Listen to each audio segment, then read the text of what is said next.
मित्रों नमस्कार। जैसा कि मैंने अपने पिछले वीडियो में आप लोगों को बताया था कि कुंडली के जो भाव हैं उसके बारे में मैंने आपसे बोला था कि विस्तार से चर्चा किया जाएगा। यह आप देख रहे हैं, आपके सामने एक कुंडली है और उसमें 12 भाव हैं। 1 2 3 4 5 6 7 8 आप इसको देख सकते हैं। तो ये जो 12 भाव हैं, ये 1 से लेकर 12 तक की ये जो गिनती लिखी हुई है, यह सब राशियाँ लिखी हुई हैं। 12 मतलब मीन राशि, एक मतलब मेष राशि। राशियों के स्वामी के बारे में आपको पूरी जानकारी हो गई होगी। अब इस चार्ट में आप इसको देख सकते हैं कि किस भाव से हम किस चीज़ का विचार करते हैं। सबसे पहले जो प्रथम भाव है, यानी कि काल पुरुष की यह कुंडली है। प्रथम भाव में यहाँ पे 1 भी लिखा हुआ तो ये काल पुरुष की कुंडली हो गई। आप यहाँ पे किसी पत्रिका में कुछ भी देख सकते हैं। यहाँ पे 9 देख सकते हैं, यहाँ पे 12 देख सकते हैं, कुछ भी देख सकते हैं। जो भी लिखा हुआ प्रथम भाव में वह राशि हो गई।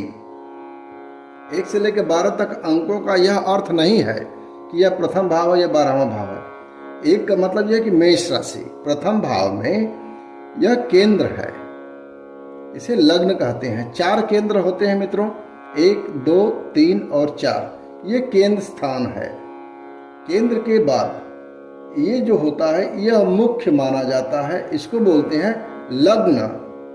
लग्न का मतलब वह स्थान जहाँ से सूर्य उदित होता हो, यह है हमारा लग्न। लग्न के बारे में आपको जानकारी मिल गई होगी। इस तरह से हम लोग भावों को समझते हैं, उसके बारे में जानकारी ले लिया जाए। वीडियो थोड़ा सा लंबा रहेगा, अंत तक बने रहिएगा। ज्योतिष से संबंधित बहुत ही महत्वपूर्ण बातों को आपको बताएंगे। अपने पूरे अनुभव को मैं खोल के रखने का एक छोटा सा प्रयास करूंगा। यदि इस वीडियो में समाहित नहीं होगा तो दूसरा भी वीडियो उसके लिए बनाया जाएगा। ये जो है ये प्रथम स्थान है, इसको बोलते हैं तनु भाव। तनु मतलब अपना शरीर, इससे शक्ति का विचार होता है। कल्प इसको कहते हैं चतुष्टय, कंटक, केंद्र, अपने पूरे देह का विचार। आपका जो मस्तक है उसका भी विचार लग्न से होता है। आपके संपूर्ण शरीर का विचार होता है। आपको जो स्वरूप है, जो आपको रूप मिला हुआ, आप काले हैं, गोरे हैं, सांवले हैं, जैसे भी हैं, वह यहीं से मालूम चलता है। ग्रहों की स्थिति के आधार पर यह बताया जाता है कि जातक गोरा है, काला है, किस कलर का है, उसका स्किन किस कलर का है, यहाँ से जानकारी मिलती है। उसके स्वभाव के बारे में जानकारी मिलती है मित्रों, वह किस स्वभाव का जातक है उसके बारे में पूरी जानकारी मिलती है। इसे हम मूल त्रिकोण कहते हैं। यह मंगल की राशि है, इसे मूल त्रिकोण कहते हैं। ये मूल त्रिकोण है। यहाँ पे आप देखिए ये त्रिकोण है, और यहाँ पे भी आप देख सकते हैं, इसको भी त्रिकोण कहते हैं। ये 3 त्रिकोण हो गया, ठीक है। ये भी त्रिकोण है, ये भी त्रिकोण है, और ये भी त्रिकोण है। दूसरे भाव में आप देखिए, यहाँ पे स्पष्ट है आपके जीवन में जो भी अर्थ मिलेगा, जो भी धन मिलेगा, आपको कैसा कुटुंब मिलेगा, उसके बारे में आपको यहाँ से जानकारी मिल जाएगी। आपके मुख के बारे में अगर किसी प्रकार की समस्या है, हम द्वितीय भाव को देख करके उस समस्या का समाधान करने का प्रयास करेंगे। जीवन में जो भी संपत्ति है उसका विचार इस भाव से किया जाएगा। आपका दाहिना नेत्र, उसका भी विचार हम द्वितीय भाव से करते हैं, और द्वितीय भाव को निश्चित रूप से मार्केश कहा जाता है। मार्ग का भी विचार इसी भाव से किया जाता है। तृतीय भाव को आप देखिए, इसे सहज भाव कहते हैं मित्रों। पौरुष का विचार करते हैं, आपके विक्रम का विचार करते हैं। इसे दुश्चिक्य के नाम से भी जाना जाता है। आपके गले से संबंधित सारी बातों को इससे विचार किया जाता है। आपके छोटे भाई का यह स्थान है, आपके छोटी बहन का यह स्थान है। पराक्रम का भी विचार इस भाव से किया जाता है। जीवन में आप कितने धैर्यशाली रहेंगे, यह तृतीय भाव निर्धारित करता है कि आपको आपके कार्यों में कितना धैर्य रहेगा। आप उस धैर्य के बल पे अपने उन्नति के मार्ग को कितना प्रशस्त करेंगे, यह सारा निर्धारण तृतीय भाव करता है। बात करते हैं चतुर्थ भाव की। चतुर्थ भाव से हमारे जो बांधव हैं, हमारे जो पूरे रिश्तेदार हैं, परिजन हैं, उनके बारे में विचार किया जाता है। हमारे गृह के बारे में भाव, ये जो घर हमारा है उस घर के बारे में विचार होता है। हमारी जो भूमि है, प्रॉपर्टी है, उसके बारे में विचार होता है। वाहन, निश्चित रूप से 4 व्हीलर है, 2 व्हीलर है, और भी जितने प्रकार के वाहन हैं उसका विचार इस भाव से किया जाता है। आपकी माता के बारे में, इसके बारे में जानकारी मिलती है। आपके जितने भी भवन हैं, जितने भी घर हैं, सारे घरों का विचार इसमें होता है। कितने होटल हैं, सब चीज़ों का विचार यहाँ से होता है। आपके चल अचल संपत्ति का यहाँ से विचार किया जाता है। आपके जीवन में चल अचल संपत्ति की क्या स्थिति है। यदि शारीरिक अंगों की बात किया जाए तो आपके फेफड़े का विचार होता है। छाती के ऊपर के जो भाग हैं शरीर के, उनके विचार किया जाता है, पूरी तरीके से उनके ऊपर के भागों का विचार किया जाता है। छाती से ऊपर के शरीर के जो भी भाग है उसका विचार किया जाता है। सुख कितना मिलेगा जीवन में उसके बारे में चतुर्थ भाव निर्धारित करता है। जल का विचार होता है, इसे पाताल का भाव भी कहते हैं। हृदय का भी विचार इसी भाव से किया जाता है। पंचम भाव का आप देख सकते हैं, पंचमम तो विद्या स्थानम पुत्र स्थानम तथैव च, ये पुत्र का स्थान है, प्रतिभा का स्थान है। बुद्धि, विवेक, संतान, यश, शिक्षा, पेट, उदर का विचार इस भाव से किया जाता है। आपकी संतान नेक मिलेगी, खराब मिलेगी, कैसी रहेगी, आपको यश क्या मिलेगा, आपके पेट में कितनी प्रकार की समस्याएं हैं उसके बारे में यहीं से विचार करते हैं। शिक्षा की क्या स्थिति रहेगी, विवेक शक्ति आपके पास किस हिसाब से रहेगी, बुद्धि क्या विपरीत परिस्थितियों में काम करेगी, नहीं करेगी। यह जो प्रतिभा है, इस प्रतिभा को जरा सा आप देखिए। यह जो प्रतिभा है, प्रतिभा का भी विचार इस भाव से दिया। आप किस चीज़ के स्पेशलिस्ट हो सकते हैं। जैसे आप डॉक्टर हैं, आप सर्जन हैं, तो सर्जन हैं तो आपको किस चीज़ की महारत हासिल है, विशेष महारत किन विषयों में आप हस्त सिद्ध हैं, किन विषयों में आप सर्वाधिक कुशलता को लिए हुए हैं, उसका भी विचार इससे होता है। जो शूटर होते हैं उनका भी विचार इस भाव से किया जाता है, क्योंकि उनकी एक विशेष प्रतिभा होती है, धैर्य की भी उनकी आवश्यकता होती है, प्रतिभा की भी आवश्यकता होती है। शूटरों का विचार इससे किया जाता है। और अगर किया जाए तो जो चित्रकार हैं, बड़े बड़े कलाकार हैं, आर्टिस्ट हैं, उनका भी विचार यहाँ से किया जाता है। लियोनार्डो दा विंची, मुझे ऐसा लगता है कि प्रतिभा के स्थान पे उसके ग्रहों की स्थिति बड़ी ही अच्छी रही होगी। आप उसके बारे में जा करके पढ़िएगा। वह ऐसा मुझे प्रतीत होता है कि वह बड़ा ही विद्वान व्यक्ति था, बड़ा ही प्रतिभा संपन्न व्यक्ति था। एक महान वास्तुकार था, एक महान गणितज्ञ था, एक महान संगीतकार था, एक महान चित्रकार था। तमाम प्रकार की प्रतिभाओं का भंडार उसके स्वभाव में निहित था। तो विशेष रूप से पंचम स्थान उसका निश्चित रूप से मजबूत रहा होगा। और यहाँ पे यह जो प्रथम भाव है, यह भी उसका निश्चित रूप से बहुत ज़्यादा मजबूत रहा होगा, क्योंकि ज्ञान का विचार इस भाव से भी होता है। प्रथम भाव से ज्ञान का विचार, इस भाव से प्रतिभा का विचार, बुद्धि का विचार, तो ये दोनों एक साथ मिल करके काम करते हैं। बात करते हैं षष्ठम भाव को, इसे अरि कहते हैं। अरि मतलब आपके शत्रु, आपके कितने दुश्मन रहेंगे जीवन में, उनकी क्या स्थिति रहेगी, क्या वो मजबूत रहेंगे, क्या वो कमजोर रहेंगे, क्या आप कितने प्रकार के कोर्ट कचहरी मुकदमेबाजी में क्या आपकी कंडीशन रहेगी, उन सारी चीज़ों को यह निर्धारित करता है। रोग क्या यह कारक है, रोग का पता इसी भाव से किया जाता है। ऋण की स्थिति का पता करते, इसे षटकोण के नाम से भी जाना जाता है। शारीरिक अंगों की बात की जाए तो कमर का विचार इस भाव से किया जाता है। चिंता जीवन में कितनी बनी रहेगी, चिंता का क्या स्तर रहेगा, मानसिक रूप से संपूर्ण स्वास्थ्य को यह निर्धारित करता है। आपके अपयश के बारे में यह बताता है, जीवन में क्या अपयश मिलने वाला है। मामा की स्थिति को, मामा की पोजीशन को इस भाव के द्वारा निर्धारित किया जाता है। जीवन में जो भी दुख है, जो भी शोक है, उसके बारे में यह षष्ठम भाव हमारा निर्धारित करता है। सप्तम भाव को आप स्पष्ट रूप से देख सकते हैं, इससे स्त्री का भाव किया जाता है। यदि आप पुरुष हैं तो स्त्री का भाव करेंगे, यदि यह स्त्री की कुंडली है तो यहाँ से उसके पुरुष के विचार किया जाएगा। यह काम का स्थान होता है। चतुर्थ पुरुषार्थ में धर्म, अर्थ, काम, मोक्ष, उसके लिए ये जो काम का स्थान है, यहाँ पे देखिए ये धर्म का स्थान है। नवम स्थान धर्म का स्थान है। धर्म, अर्थ, ये अर्थ का स्थान है। फिर यह काम का स्थान है और ये मोक्ष का स्थान है मित्रों। तो धर्म, अर्थ, काम, मोक्ष इस हिसाब से निर्धारित किया गया है। यह काम का स्थान है। इसके जामित्र भी कहते हैं। इसे अस्तमय के नाम से भी जाना जाता है। हमारे जीवन साथी का यह भाव होता है। गर्लफ्रेंड का भी विचार यहाँ से किया जाता है मित्रों। यहाँ से गर्लफ्रेंड का विचार करते हैं और यहाँ से प्रेमी प्रेमिकाओं का विचार किया जाता है। दोनों में थोड़ा सा अंतर हो गया। गर्लफ्रेंड एक मॉडर्न टर्म है, एक मॉडर्न शब्द है, इसका अर्थ थोड़ा सा विचित्र होता है। और यहाँ प्रेमी प्रेमिकाओं का विचार किया जाता है। आप जो भी कुंडली का जब भी विचार कीजिएगा तो इन सब बातों को ध्यान में रख के करिएगा। विवाह का विचार, प्रत्यक्ष शत्रु इस भाव से निर्धारित किए जाते हैं। यह भी मारक स्थान है। वस्ति प्रदेश का अर्थ यह है कि आपके कमर के नीचे और जांघों के ऊपर का जो गुप्त अंग वाला प्रदेश है उसी को वस्ति प्रदेश कहते हैं। उसका भी विचार इन भाव से किया जाता है। वस्ति प्रदेश के जो भी मार्ग हैं, जो भी तमाम तरह की चीज़ें हैं, शरीर के भीतर के कई सारे अंग हैं जो कि गुप्त हैं उन सारे अंगों का विचार इस भाव से किया जाता है। यह जीवन में संतुलन का भाव लेके आता है, यह हमारे संपूर्ण जीवन में संतुलन लेकर के आता है। इस भाव में अगर किसी प्रकार का डिस्टर्बेंस हो जाता है तो पूरा जीवन जो है डिस्टर्ब रहता है, चाहे जो मन करे वो काम कर लीजिए। तो इस भाव का भी जीवन में बहुत विशेष महत्व है। आते हैं अष्टम भाव के ऊपर। अष्टम भाव को आयु का भाव कहा जाता है।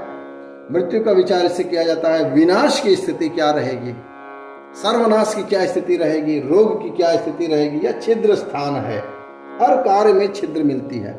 यश में छिद्र मिल गया, धन में छिद्र हो गया, आपके पौरुष में छिद्र हो गया, आपके गृह में, हर जगह से ये माइनस करने वाला भाव है, इसीलिए इसको छिद्र कह दिया गया। किसी भी चीज में छिद्र कर दीजिए तो उसकी मात्रा कम हो जाती है। तो इसका अर्थ यह है कि हर अच्छाइयों की मात्रा को कम करने वाला एक भाव है। यह स्थान परिवर्तन का भाव है। इससे लिंग का विचार किया जाता है। आकस्मिक धन लाभ आपको क्या मिलने वाला है उसका भी विचार इसी भाव से किया जाता है। और यह नवम भाव है। नवम भाव को धर्म स्थान कहा जाता है, इसे पुण्य का स्थान कहा जाता है। इससे गुरु का विचार किया जाता है। तपस्या की क्या स्थिति रहेगी, आप कितने तपस्वी रहेंगे इस जीवन में, उसका विचार किया जाता है। आपके भाग्य का विचार किया जाता है, आप भाग्यवान हैं या दुर्भाग्यशाली हैं, यह भाव निर्धारित करता है। धार्मिक स्थितियों, धार्मिक मान्यताओं पे आप कितने खरे उतरने वाले हैं, आप धर्म के क्षेत्र में क्या करने वाले हैं, वो सारा विचार इसी भाव से करेंगे। आपके साला का विचार, साली का विचार भी इसी भाव से किया जाता है। जीवन में जो संन्यास की अवस्था होती है उसका भी विचार इसी भाव से किया जाता है। हमारे जो स्वप्न आते हैं रात में उसका भी विचार किया जाता है। स्वप्न के ऊपर मैंने वीडियो बना रखा है, आपको मैंने डिटेल में बताया कि सपने किस तरह से कार्य करते हैं, आप जा करके देख लीजिएगा। यह नवम भाव से संबंधित होता है। नवम भाव का मतलब धर्म का भाव होता है, भाग्य का भाव होता है। यह तीर्थ पूर्ण से संबंधित भाव होता है, तप से संबंधित भाव होता है। तो आप स्वप्नों को देखेंगे कि स्वप्नों में कई सारी दैवी शक्तियों का एक विशेष प्रभाव सम्मिलित रूप से कार्य करता है। उसके बारे में स्वप्नों के माध्यम से हमें कई सारे संकेत जाने अनजाने में मिला करते हैं। तो ये स्वप्न का भी भाव हो गया, इसे त्रिकोण कहते हैं। जंघा, शरीर का जो जंघा का स्थान है उसका विचार करते हैं, ये तीर्थ यात्रा से संबंधित भाव होता है।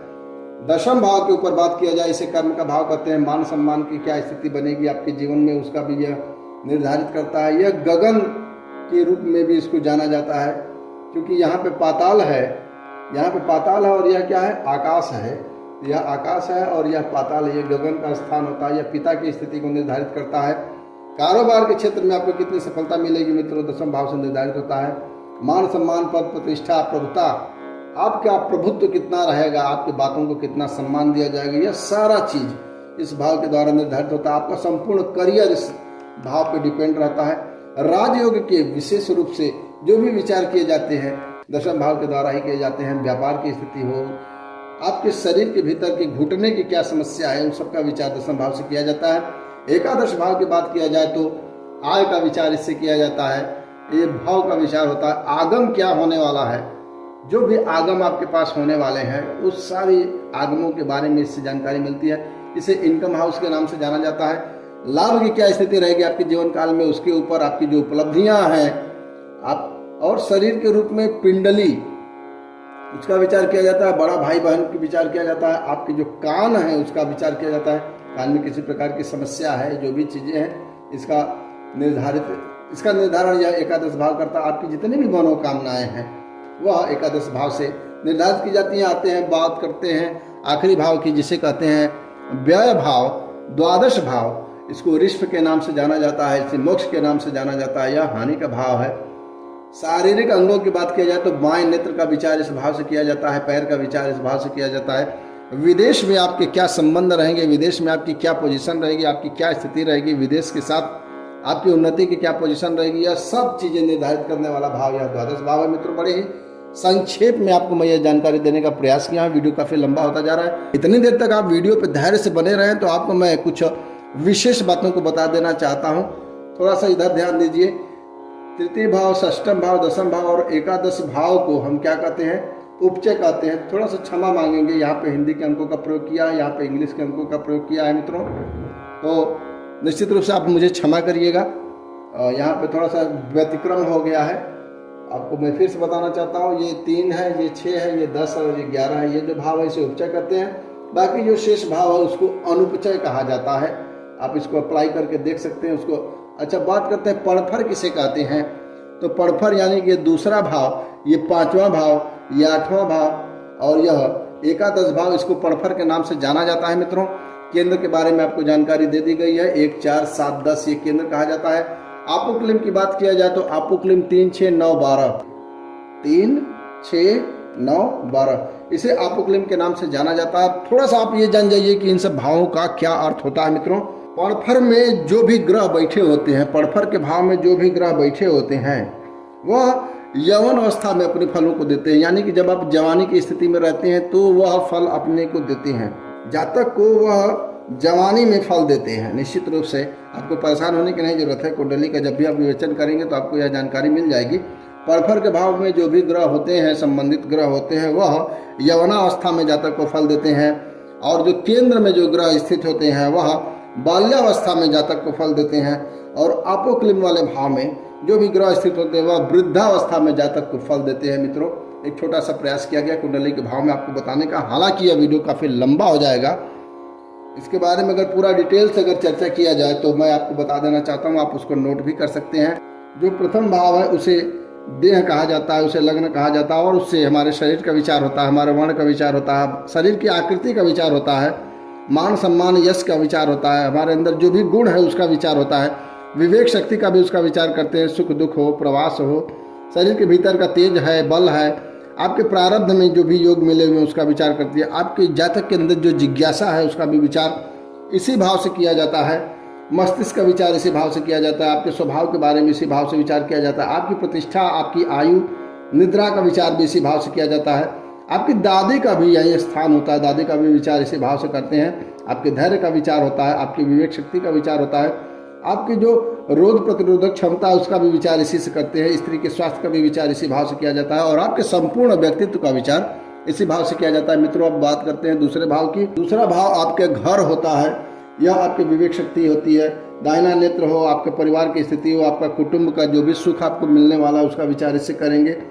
आपके स्वर का विचार कर देंगे, आपकी वाणी की क्या स्थिति है, आप कितने अच्छे वक्ता बनने वाले हैं, आपकी गुणज्ञता का विचार करेंगे, विद्या की क्या स्थिति रहेगी, आपके भोजन की क्या दशा रहेगी, आपको भोजन करने की क्या स्थिति है, भोजन के शौकीन है नहीं शौकीन है, साधारण भोजन कैसे भोजन को आप पसंद करेंगे, आपकी यात्रा की स्थिति का विचार किया जाता है। द्वितीय भाव से स्वर्ण रत्नों की विचार किया जाता है, आपके बैंक बैलेंस का विचार किया जाता है, अरबपति बनेंगे खरबपति बनेंगे, यह सारी जानकारी हमारा द्वितीय भाव देता है। चल अचल संपत्ति का भी विचार कहीं कहीं पे द्वितीय भाव से भी किया जाता है। मित्रों, द्वितीय भाव बड़ा ही सहायक होता है, आपके वाणी का विचार होता है, आपकी दृष्टि का विचार होता है, और आपके स्वाद और सत्य का भी विचार इसी भाव से किया जाता है। बात करते हैं तृतीय भाव के। मित्रों, तृतीय भाव पराक्रम का भाव होता है, इससे आपके हाथ का विचार होता है, आपके कान का विचार होता है, आप कितने महत्वाकांक्षी हैं ये भाव ये निर्धारित करता है। नौकरों की क्या स्थिति रहेगी, सुख दुख की क्या स्थिति रहेगी, आपको हस्ताक्षर करने का क्या स्टाइल है, आपके मित्रों की क्या संख्या रहेगी, आपका रहन सहन, आपका उद्योग क्या स्थिति रहेगा, मान सम्मान यश अपमान इसकी क्या स्थिति रहेगी, माता पिता का भी विचार इस भाव से करते हैं। मरण का भाव होता है, खांसी की क्या स्थिति है, दमा की क्या स्थिति है, और बंधु बांधवों की स्थिति हो, आपके सहोदर भाई बहनों की स्थिति हो, मांसपेशियों की क्षमताओं की स्थिति हो, अचल संपत्ति का विचार भी इसी भाव से किया जाता है, इससे भी करते हैं कहीं कहीं पे। और यह कर्म और श्रम का भाव होता है। मित्रों, तो इस तरह से 12 भाव हैं। 12 भावों के बारे में मैं आपको बहुत डिटेल में जानकारी दूंगा। वीडियो काफ़ी लंबा हो गया, उसके लिए मैं क्षमा चाहता हूं। यदि आप मेरे इस चैनल पर नए हैं तो इस चैनल को सब्सक्राइब कर लीजिएगा। बेसिक जानकारियों से लेकर के उच्च स्तरीय जानकारियों को, आपको शास्त्रीय मान्यताओं के आधार पर जो प्रामाणिक जानकारी है उसको देने का पूरा प्रयास करूंगा। मैं हूं आपका मित्र विमल मिश्रा। अपनी पूरी टीम की तरफ से आपको मैं सादर प्रणाम करता हूं। सबसे पहले इसको आप सब्सक्राइब कर लीजिए मित्रों, लेकिन आप सब्सक्राइब करना भूल जाते हैं। फिर से आपसे निवेदन करता हूं, बार बार निवेदन करता हूं, चैनल को सब्सक्राइब कर लीजिएगा। आपको कई सारे लाभ मिलने वाले हैं। मात्र कुंडली और ज्योतिष के ऊपर ही नहीं बल्कि संपूर्ण ज्योतिष शास्त्र के ऊपर हम लोग चर्चा करेंगे। हम लोग वास्तु के विषयों पर चर्चा करेंगे। हम लोग तमाम प्रकार के विद्या, जो पुरातन विद्या हैं, वेदों से संबंधित विद्याएं हैं, उन सारी विद्याओं के ऊपर चर्चा किया जाएगा। पुराणों की बातें होंगी। आप इस चैनल पे जा करके होम पेज पे चेक कर सकते हैं कि इस चैनल को किस लिए बनाया गया है। मित्रों, बहुत बहुत धन्यवाद आपका। लास्ट तक आप वीडियो पे बने रहे हैं, बहुत बहुत धन्यवाद। ऐसे ही अपने प्रेम को, अपने आशीर्वाद को बनाए रखिए। सादर प्रणाम स्वीकार करें।